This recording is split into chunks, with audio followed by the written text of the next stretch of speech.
Kelanchal times, हर खबर पर हमारी नजर।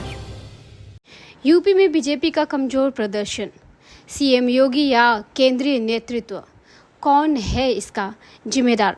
लोकसभा चुनाव 2024 के नतीजे सामने आ चुके हैं। इस बार के नतीजे बीजेपी के लिए बहुत शुभ नहीं रहे। एनडीए गठबंधन को बहुमत जरूर मिला है, लेकिन बीजेपी अपने दम पर बहुमत हासिल नहीं कर पाई है। बीजेपी का सबसे बड़ा झटका यूपी में लगा। यूपी में बीजेपी को महज 33 सीटें मिली है, वहीं समाजवादी पार्टी ने 37 और कांग्रेस ने 6 सीटें जीती है। बीजेपी के लिए 2014 के बाद से सत्ता हासिल करवाने में यूपी सबसे ज़्यादा मददगार रहा है। लेकिन इस बार जिस तरह से नतीजे पलटे हैं, मुख्यमंत्री योगी आदित्यनाथ के लिए चौंकाने वाली सच्चाई है। योगी फैक्टर को यहाँ झटका लगा है, जो मजबूत कानून व्यवस्था, विकास, हिंदुत्व का एजेंडा के दम पर देश में जाना जाता जा रहा था। चुनाव प्रचार में योगी मोदी फैक्टर और डबल इंजन की सरकार का मॉडल बीजेपी पेश करती थी, लेकिन नतीजों में डबल इंजन इस बार लड़खड़ा गया और अखिलेश यादव का पीडीएफ फॉर्मूला काम कर गया।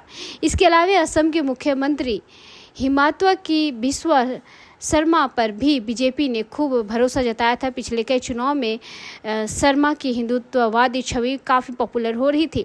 योगी और शर्मा दोनों नेताओं को हिंदू हृदय सम्राट कहकर संबोधित किया जा रहा था, लेकिन इस चुनाव में दोनों नेताओं पर जनता ने कम भरोसा जताया। योगी ने यूपी में लगातार 5 चुनावों में भाजपा की जीत को नेतृत्व किया था। इसमें से 2017, 2022 के विधानसभा चुनाव, 2019 लोकसभा चुनाव और 2 स्थानीय निकाय चुनाव शामिल हैं। इन चुनाव में बीजेपी की शानदार जीत का श्रेय योगी को दिया जाता है। ऐसे में एक्सपर्ट्स का मानना है कि उन्हें इस निराशाजनक प्रदर्शन की भी जिम्मेदारी लेनी होगी। हालांकि उन्हें बलि का बकरा नहीं बनाया जा सकता। उम्मीदवारों का चयन सत्ता विरोधी लहर और उनके खिलाफ बढ़ते आक्रोश को नजरअंदाज करते हुए किया गया और यह हार के मुख्य कारण में से एक बनकर उभरा है। पार्टी के अंदरूनी सूत्रों ने कहा कि योगी ने स्पष्ट रूप से कहा कि उम्मीदवार चयन की जिम्मेदारी केंद्रीय नेतृत्व के पास थी।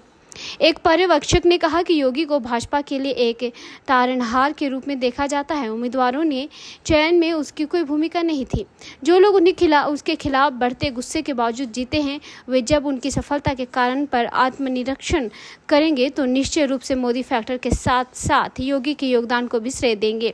इस बार उत्तर प्रदेश में अपनी हार चुनावी रैली प्रधानमंत्री नरेंद्र मोदी ने न केवल कानून व्यवस्था के योगी मॉडल की प्रशंसा की, जिसने राज्य में निवेश के लिए अनुकूल माहौल तैयार किया। मोदी योगी के विकास मॉडल की भी जमकर चर्चा करते रहे। एक अन्य एक्सपर्ट का कहना है कि योगी के लिए श्रेय की बात है कि वे पार्टी के सबसे लोकप्रिय प्रचारक में से एक थे, जिन्होंने लगभग 170 रैलियों को संबोधित किया, न केवल यूपी बल्कि बाहर भी। इसमें पहले वे सभी 75 जिलों का दौरा कर चुके थे, लेकिन यह स्पष्ट रूप से पर्याप्त नहीं था और पार्टी के शीर्ष स्तर पर उनकी स्थिति को नुकसान पहुंचेगा। यह बहस का विषय हो सकता है कि वे कितने बड़े और पैमाने का प्रचार कर रहे हैं। हालांकि दिल्ली के सीएम अरविंद केजरीवाल द्वारा प्रचार के बीच में रेड किया गया नैरेटिव फिर से चर्चा में है। रैलियों को संबोधित करते हुए केजरीवाल ने कहा कि बीजेपी की जीत के बाद योगी को कई अन्य बीजेपी सीएम को की तरह हटा दिया जाएगा।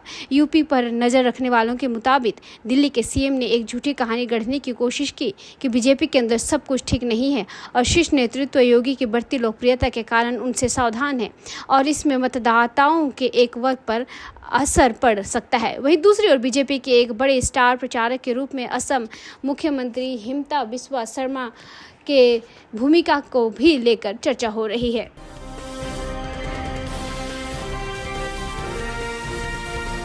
केलांचल टाइम्स, हर खबर पर हमारी नजर।